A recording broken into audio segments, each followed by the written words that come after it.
Hi everyone, hope you're doing well from wherever you're watching this channel, depending on your time zone.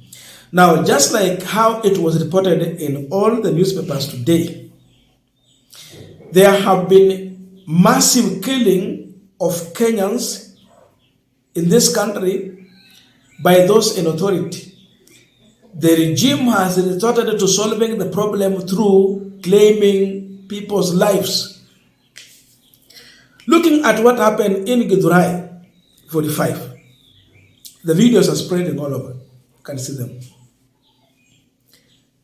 There was massive killing. It's a massacre. You look on how the live bullet was sprayed in the air, targeting anyone they see. We were told that the police are now forcing their way to people's homes, removing them from their own houses. They get you from your house outside. What was happening in Kisumu, is it Nyalenda slums or what? The other time, where they were removing people from their own homes, beat them, kill them. It was happening in Githurai. They were spraying live bullets, aiming at anyone. The order from above. This is what normally happens when a tyrant is more concerned about protecting power delegated to him by the same people he's targeting.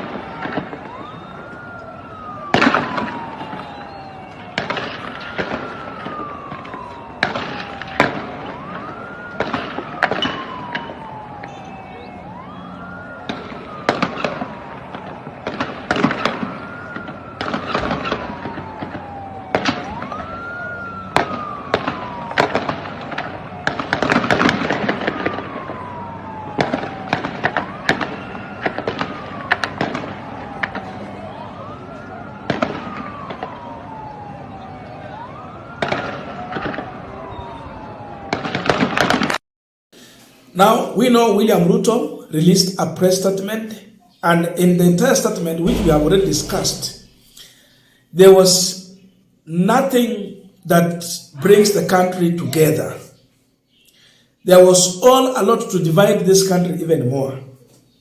But for him, the sad thing is that the unity that brought the youth together to reject finance bill is not based on line of neither tribe or political parties. It has been based on our total suffering. So it is still a dilemma in the State House, because now these people really are out because of their suffering. And Uhuru Kenyatta was forced to come out and speak to this issue. He has released a statement after what he's seeing going on in this country. This is the retired president of the Republic of Kenya. Statement by His Excellency Uhuru Kenyatta, CGH, fourth president of the Republic of Kenya. Listen now to the tone from Uhuru Kenyatta, very presidented. My fellow Kenyans, I come to you with a heavy heart, saddened by the loss of lives occasioned by the current situation prevailing in our country. It is the right of every Kenyan to protest as determined as by the Constitution we all promulgated in 2010. It is also the duty of leaders to listen to those they lead. At this time,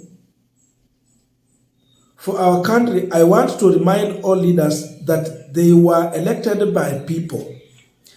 Listening to the people is not a choice but a mandatory enshrined in the principle of our constitution and in the very basis and philosophy of democracy. Really, Uhuru is very truthful. Leaders must know that power and authority they have is donated to them by the people.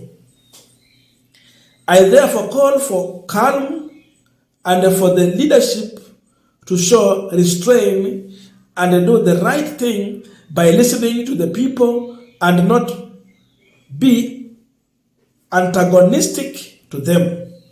Violence on either side is not the answer. As your former president, I have felt the weight and the difficulty of leading Kenya.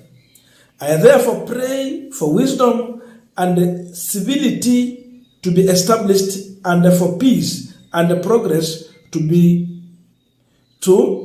belong to all of us as children of Kenya. Dear Kenyans, I stand with you and I ask our leadership to embrace dialogue and speak to the people and not at the people. In Ruto's speech, he was not speaking to the people. He was speaking at the people. That's the truth. So Ruto has been advised. I pray for peace and understanding on the part of each and every Kenyan and for all of us to remember that Kenya is bigger than one of us. Kenya is bigger than UDA. Walisema lazima bill ipitishwe kwa sababu it is UDA's position. They forgot there is also Kenya's position. Kenya is bigger than UDA. Kenya is bigger than William Ruto. Kenya is bigger than his cabinet. Kenya is bigger than those members of parliament who support William Ruto. There is nothing cast in stone that cannot be changed. God bless Kenya. His Excellency Uhuru Kenyatta, CGH, 4th President of the Republic of Kenya. That was the statement from Uhuru Kenyatta in response to what is going on. So, I think the message has been delivered. Beside Uhuru Kenyatta, there was a joint statement by ambassadors and high commissioners on the ongoing protest. And this is now their reaction to the same. Joint statement by ambassadors and high commissioners on protest, 25th June 2024. As friends and partners of Kenya, we note that Kenya's constitution guaranteed the right to peaceful protest. All actors have the responsibility to respect, uphold, promote, and fulfill the principles of democracy and the rule of law, particularly by ensuring a proportionate security response. Proportionate. We are deeply concerned by the violence witnessed in many parts of the country during the recent protests and are especially shocked by the scenes witnessed outside the Kenya Parliament. We regret the tragic loss of lives and injuries sustained, including by the use of live fire. We welcome the statement of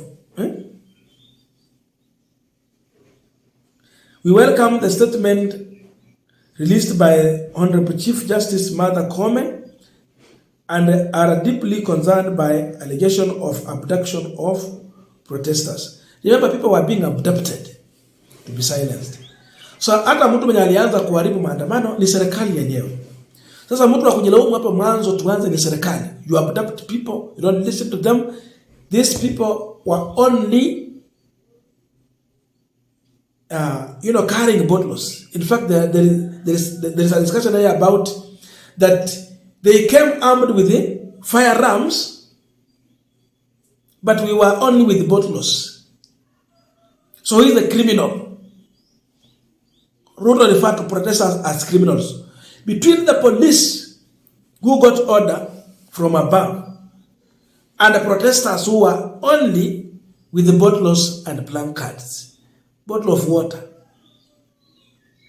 who was the criminal. Hiyo wenyewe wanajua. We welcome civic engagement by all Kenyans, in particular the youth, in addressing issues of vital public concern. We call for restraint on all sides and encourage all leaders to find peaceful solution through constructive dialogue. Does Ruto bring any dialogue? Youth have been subjected to live bullets. They have been killed.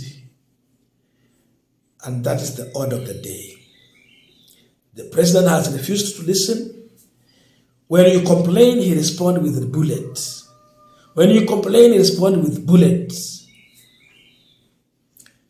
That is not leadership. It is dictatorship. Very sad situation in Githurai and across the country. More is going to come.